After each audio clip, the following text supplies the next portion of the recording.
बिस्मिल्लाह मैं कहा चाय भी रख लेने आ।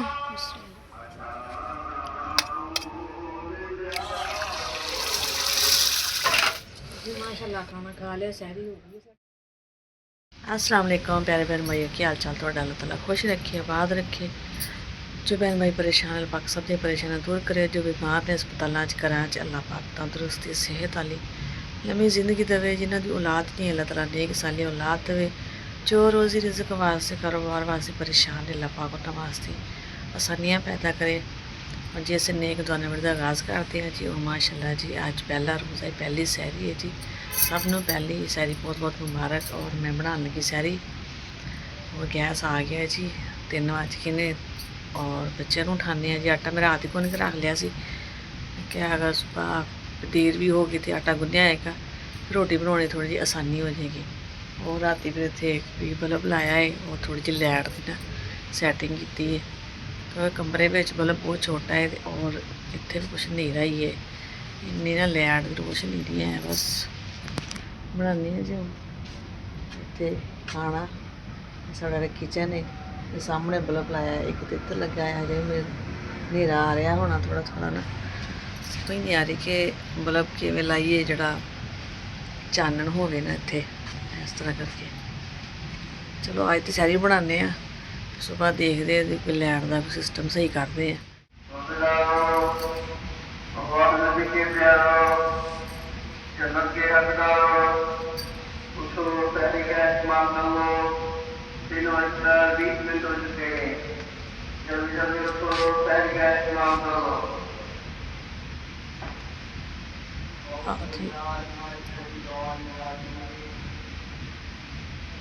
तीन बज के 20 मिनट हो गया जी।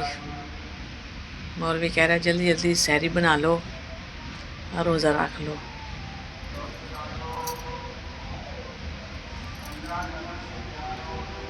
जो पहला दिन है ना, अज काफ़ी ज़्यादा मस्जिद में शोर शराबा होएगा। और जो 10 रोज़े पहले पहले होंगे वे ज़्यादा ऐलान करते हैं, फिर 10 रोज़े में ज़्यादा नहीं बोलना होंगे मौलवियों ने।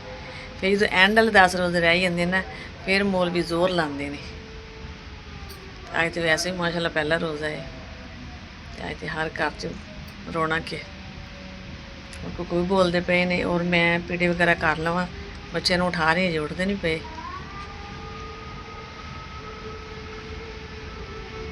अच्छा अगों पिछों कोई कह दे रात उठ के सानू खाना बना के दो, इस टाइम 2 बजे 3 बजे कोई भी किसी को खाना नहीं बना के देगा। अल्लाह पाक ने देखो ऐसा महीना रहमत वाला बरकत वाला बनाया है कि इस टाइम माशाल्लाह हर घर च माशाल्लाह रौनक होंदी है, सहरी बनती है माशाल्लाह। सारा टब्बर ही उठिया होंदा है, बच्चे भी उठे होंदे चाऽ नाल ही असीं रोज़ा रखना है जी, असीं रोज़ा रखना है। तुसीं सानू अगर ना उठाओ बच्चों तुसीं सानू सुबह कह देंगे जी उठाया नहीं, असीं रोज़ा रखना, असीं क्यों नहीं उठाया। बच्चे खुद ही उठ जाते हैं और आप भी खुद ब खुद जाग आ जाती, क्योंकि पता होंदा ना रूटीन है, रोज़ा रखना है। करते हैं जी तैयारी, जल्दी जल्दी मैं पेड़े खा लवां। और जी एक साइड तो माशाल्लाह मैं चाय रख दी है, मैं क्या नाल चाय बन जाएगी। और एक साइड तो बनाने जी रोटियां। और बच्चे उठ गए ने, अम्मी साड़ी ने रोटी बना के पराठे बना के चाय बना के सारा गर्म करके फिर कहना उठ जाओ, उठ के तो खा लो, सहरी कर लो। असीं उठना, उठ के सहरी करनी। कहना तुसीं रोज़ा कित्थे रखी दा रोज़ा? ना पेट च रखी दा रोज़ा। अच्छा तो सुबह उठ के ना असीं बाहर जाना ना खेलन, फिर कहना असीं रोज़ा रखिया, असीं पेटी विच रोज़ा रखिया, असीं संदूक विच रोज़ा रखिया। ते हुण दे बच्चों को माशाल्लाह सारा पता है जी, उदों इन्ना पता नहीं सी हुंदा। वो वक्त बड़ा अच्छा सी, ना वक्त आना ना माँ बाप ने आना। जेह्ड़े चले गए ने साढ़े वड्डे दुनिया तो माँ बाप, अल्लाह पाक उन्हां जन्नत जगह देवे जी। और वो वक्त बहुत अच्छे सी।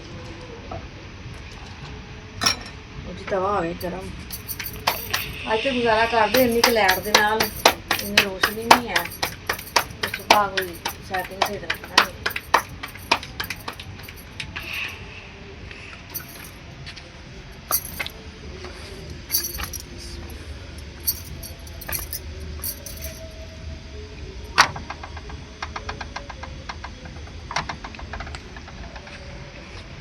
पहले बना ली है रोटी, फिर इतनी दस्तरखान लावांगे और इतने बैठ के सैरी करांगे। 2 रोटियां बना ली है। हाँ जी 2 बन गई वा, क्या बन गई है वैसे भी बन गई माशाल्लाह।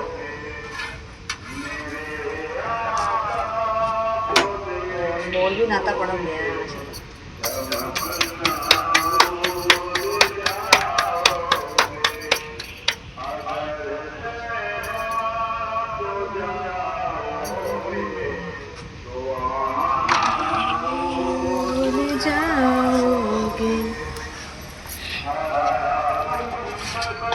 चाय भी बन गई है, दस्तरखान लाने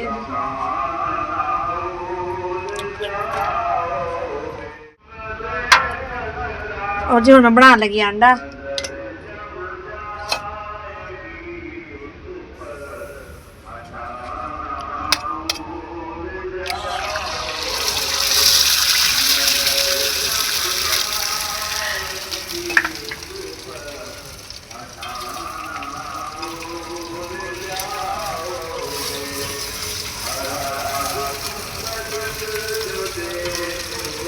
सालन नहीं आ भी गर्म करते हैं, रात दाल बनाई सी।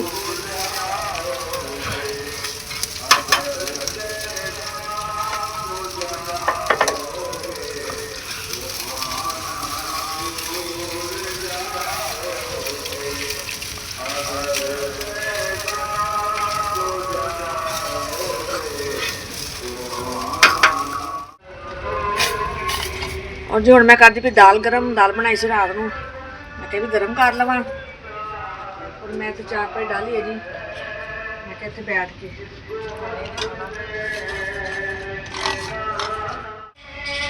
बिस्मिल्लाह। मैं चाय भी रख लेने बिस्मिल्लाह, खाना खाने फिर चाय तो ठंडी भी हो जाएगी और टाइम फिर होंगे थोड़ा।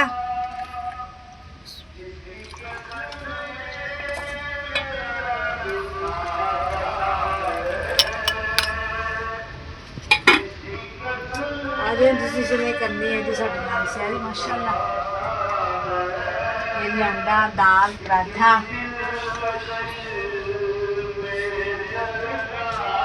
माशाल्लाह जी असीं बैठ गए हैं चारपाई ते, पिया जी साडा खाना।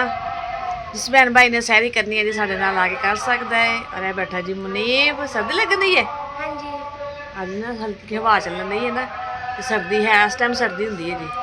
अंकल आंटी अस्सलाम वालेकुम। कहना अंकल आंटी आ जाओ ना, आ जाओ सैरी कर लो। अंकल आंटी आ जाओ सैरी करें। साढ़े नाल रोज़ा रखो आके जी। माशाल्लाह खाना खा लिया, सैरी हो गई साडी कर ले। और मैं क्या बर्तन वगैरह तो कर दूँ, सीन छोटा रहा वा वो साडा इत्थे किचन आए तो मैं 4 पाई डाली है। मैं क्या इत्थे बैठ के सैरी कर लेंदा। सीन जरा खुला हो बंदा कोई तरीका बनाता, कोई जगह बनाता भी, दस्तरखान लाता है। हम जगह ही साड़ी उन्नी गा, छोटा जहा कमरा है, छोटा जी सीन है, ठीक है बस गुजारा तो फिर करना है। और मैं कहूँ बटन कितने कर दूँगा। और अजान बस होने शुरू हो जाने, उन्हें मौली ने कहना जी टाइम खत्म हो गया है।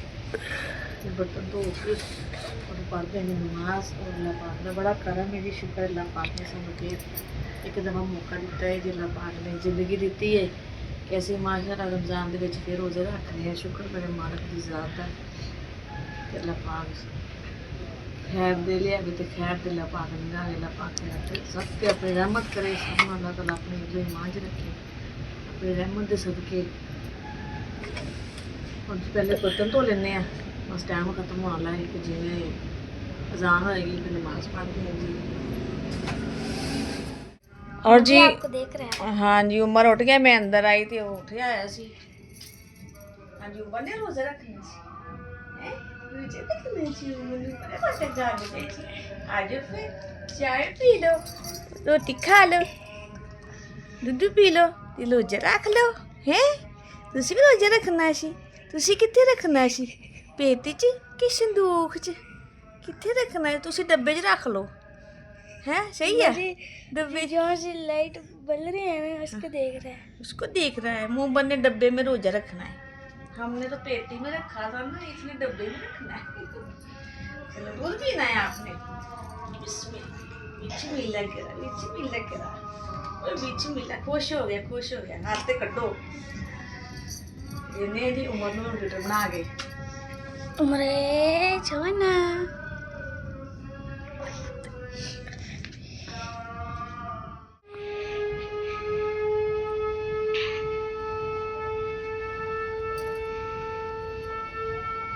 ਉਮਰ ਵੇਖਣ ਲਈ ਕੀ ਕਾਦੀ ਆਵਾਜ਼ ਆ ਰਹੀ ਆਵਾਜ਼ ਆ ਰਹੀ ਉਮਰ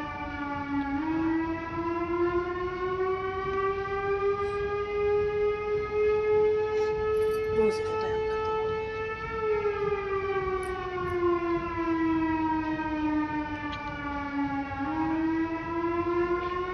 ਕੀ ਸੀ ਤੂੰ ਬੋਲਦਾ ਹੀ ਤੂੰ ਬੋਲਦਾ ਰੋਜ਼ ਦਾ ਟਾਈਮ ਖਤਮ ਹੋ ਗਿਆ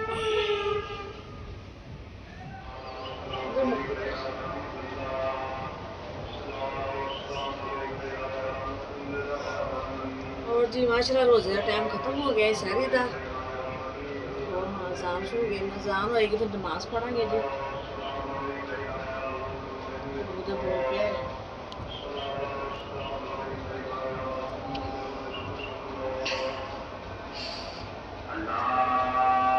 माशाल्लाह जी जाना होने शुरू हो गया ने बाहर आए तो जरा सर्दी सी मैं टोपी पाती फिर अंदर और तुम हम चलो मनीब नमाज पढ़ो मस्जिद जी मस्जिद साढ़े घर के नज़दीक है ज़्यादा दूर नहीं है ये भी आसानी है ये नमाज पढ़ने जाएंगे मस्जिद में और मैं और इकरा से घर माशा नमाज पढ़ांगे जी तो साड़ी है जी शहर की वीडियो सी अल्लाह हाफिज़ जी पाकिस्तान जिंदाबाद।